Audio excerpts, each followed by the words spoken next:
Hello, super friends. I'm Dave, Pappy Popper, if you will. Today, across the table, I invite Chase, better known as ManaCurves, to discuss her experiences as a woman in Magic the Gathering. As a father with 3 daughters, this topic becomes very important to me as we look back on where we have been, where are we now, and where do we hope to be to foster a safe, welcoming, and successful gaming community. Let's greet and thank Chase for her participation in this ongoing interview series. Yeah, no problem.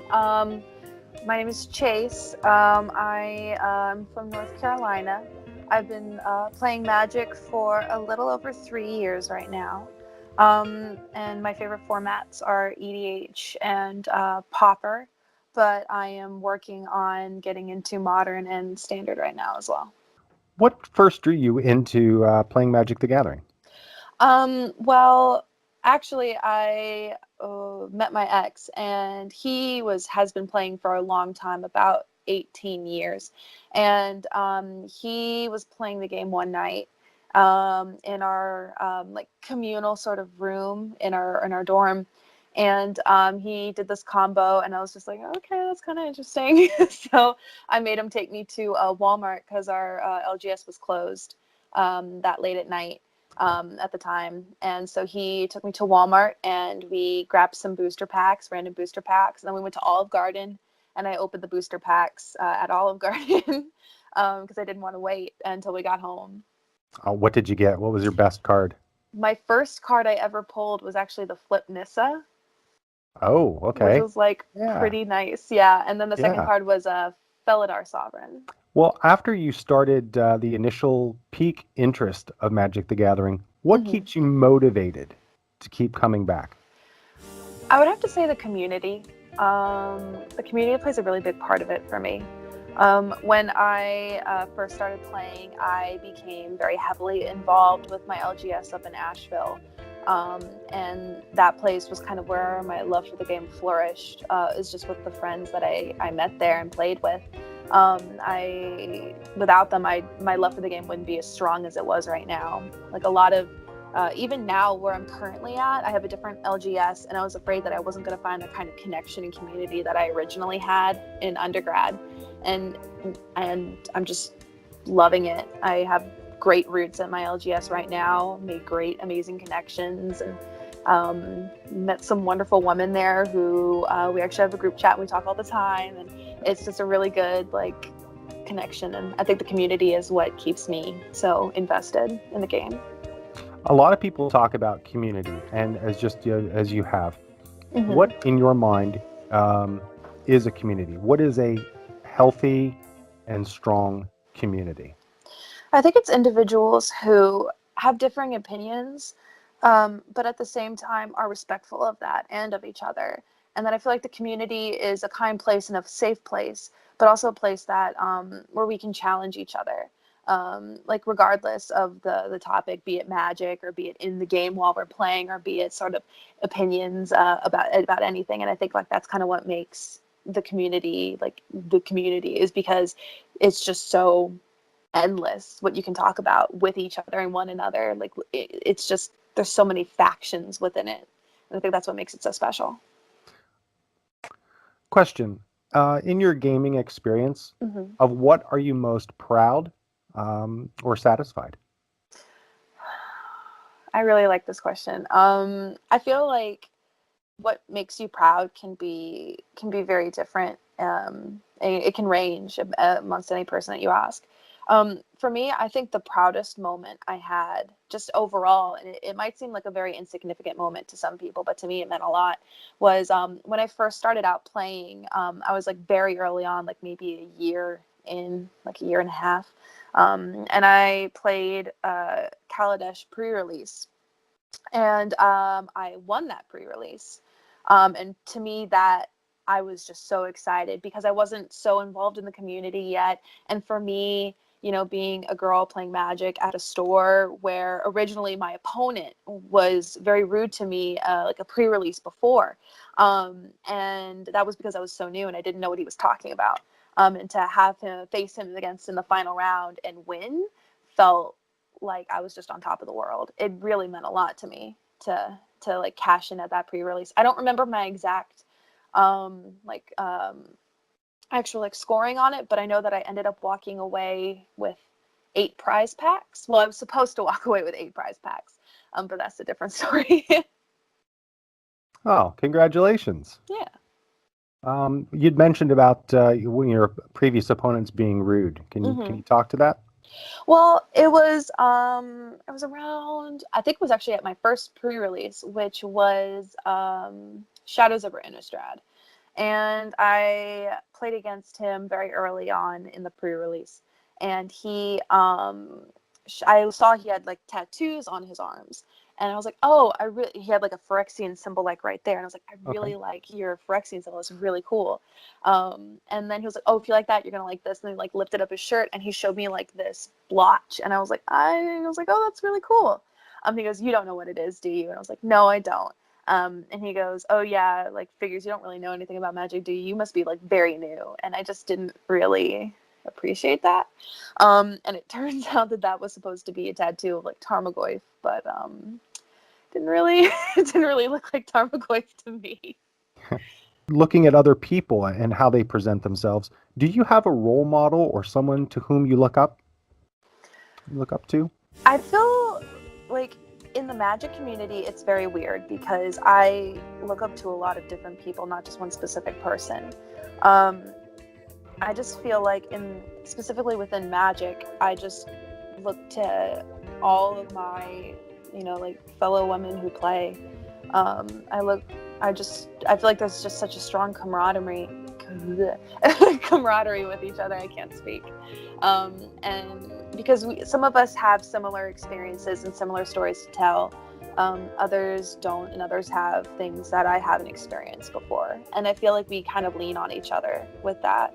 And I just look up to literally like all the women who play Magic. It's a good feeling to just kind of, that you're represented in the smallest aspect to the greatest aspect. And when I feel like when somebody like top 8s or when somebody wins a Mythic Championship, I feel like that we all sort of share that victory, because it kind of solidifies it for us. And it's, for me specifically, that's kind of how I feel about that. I've come to realize I elbow my way into the conversation and with good intentions want to lay some ownership on the word you used, us, and say, well, hey, we all won.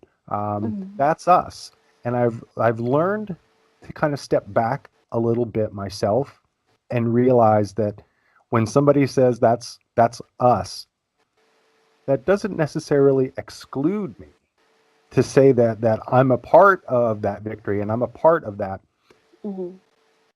I think is a little pretentious, and I think perhaps chips away at what other women have been doing. I don't really feel like it chips away from it, because when you see your friends and people who you follow and people who you admire succeed, it's a great feeling, because you feel yourself a part of that. And for me as a woman, I can only like share my experience with that, is just the feeling of pride, because I don't know, a lot of the treatment that I have received myself over the course of my time playing, and even before I played Magic, when I was really into comic books, it can be a lot. And the slightest thing can be very hurtful or make you want to give up.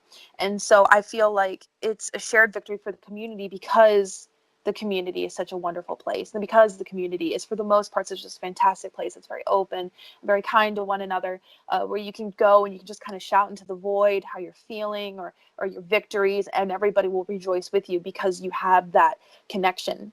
And so I feel like it doesn't chip away at that, because of how great this community has been in general. And that's kind of how I feel about that.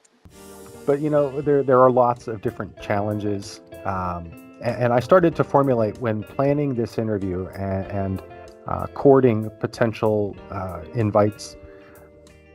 My partner looked at my question list and said, "These are some good questions, but some of these you're making too many assumptions. Um, just let the women you're interviewing tell you their own challenges and how they overcame them." And she made a very sobering point. She asked, as a guy, have I ever had to plan an exit route from my local game store because somebody was assertively flirting with me? What do you think is one of the biggest challenges currently facing you or other women playing Magic the Gathering? The most personally for me is I beat myself up too much for not being what I think is the best that I can be. And it's actually been through a lot of the conversations I've had with people online and in the community that's kind of helped me sort of kind of talk myself out of that, because it comes and goes for me.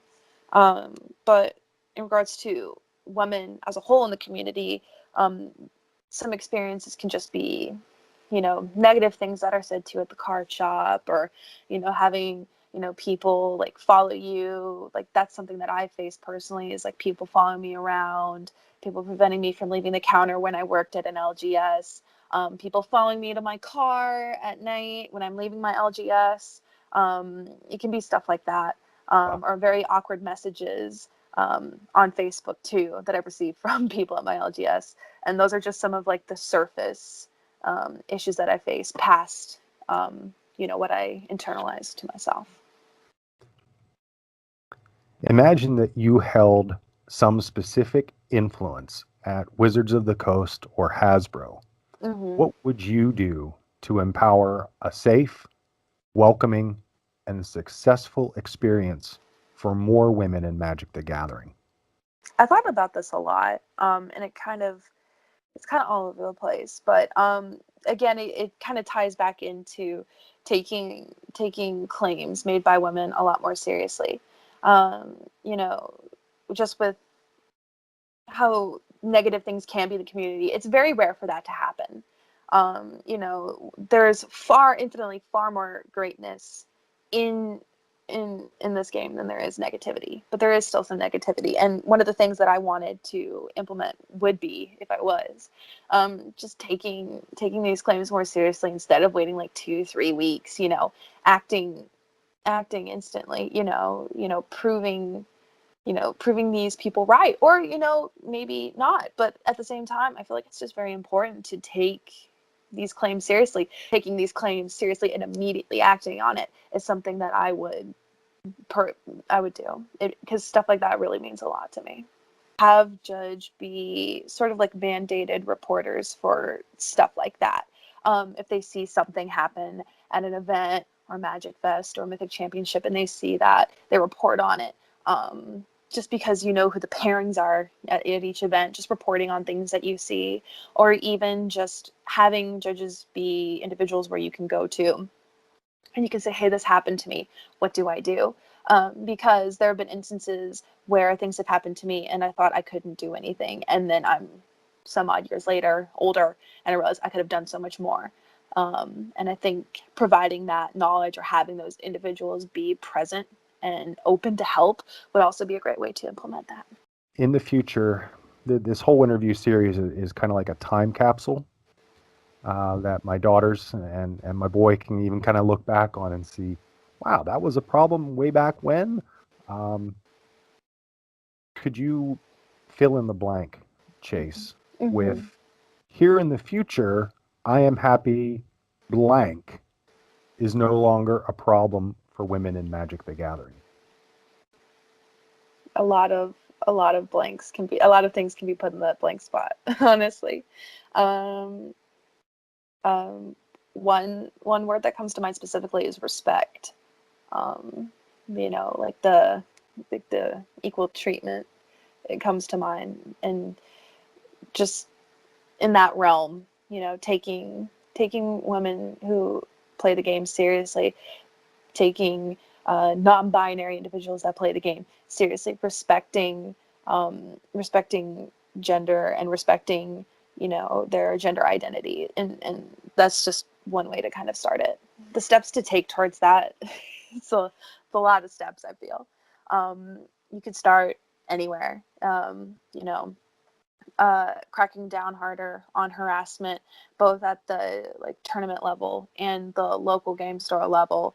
That would be a good place to start, as well as you, the individual, you, and anybody taking it seriously at a card shop level. If you feel like your friend is, having an anxiety attack, or they feel like something has happened to them, you have to take that seriously, because you may not feel like it might be an issue. You may feel like that comment might have been flippant, or it may have been a joke, or maybe they're just having a hard time and they're just freaking out for no reason. But their lived experience is different than yours. And one of my favorite things that I like to say is, I don't understand, but I would like to. Show me how, or tell me how, or tell me how you're feeling. Explain it to me. I might not understand, but I want to. And I feel like just saying that is a good way to make those steps towards that shared respect and mutual respect. Because I feel like the respect is there and it's growing, but there are times where I feel like it's lacking. And the community is such a great place, but I feel like if we just hold each other responsible, if someone says something, misogynistic, sexist, transphobic, racist, anything, and it's not just for women, it's just for everybody. You have to call them on that and hold them to that, because that's how we build up that respect for one another. That's how we challenge one another in a good way, is by calling each other on it. And I think that's a good way to start it. I think just overall, it just kind of to hammer it in the point, the community, and this is just a statement for me, it's just the community makes this game. And there was a point where I thought I was going to quit, and I didn't. And I am just really thankful for everybody that I've talked to, met briefly in real life. I mean, just the support that I get from people I might have met maybe for 5 minutes, or saw in passing at the Charlotte Open, or even just seeing online or texting or messaging, has really impacted me. I feel like for me personally, I feel like it's hard to make friends, for me anyway. And this community has made me more confident, has made me happier, has made me more self-assured, has made me feel stronger, not only in the game, but in my reactions to what people have said to me, where I don't feel like I can just take the comments that people say, that I can kind of call them out on it and challenge them as well, and have them understand that, maybe what they said was hurtful or wrong, or it's anything like that. I feel like the community has been such a great place for me. And I really am so thankful I didn't quit it.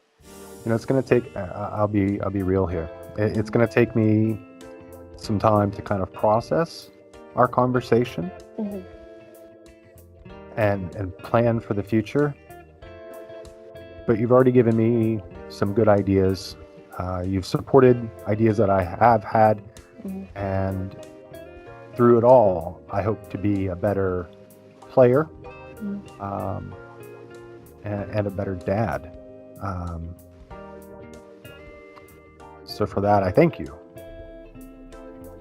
And thank you for watching and listening to this video. Hopefully, we can find more ways to feel safe, wanted, and successful while playing Magic the Gathering. Links to Chase's social media can be found in the video description below. If you enjoy these videos and the Pauper format, please consider watching another video and subscribing to this YouTube channel. Until next time, this is Dave, Pappy Pauper, encouraging you to be uncommonly magical.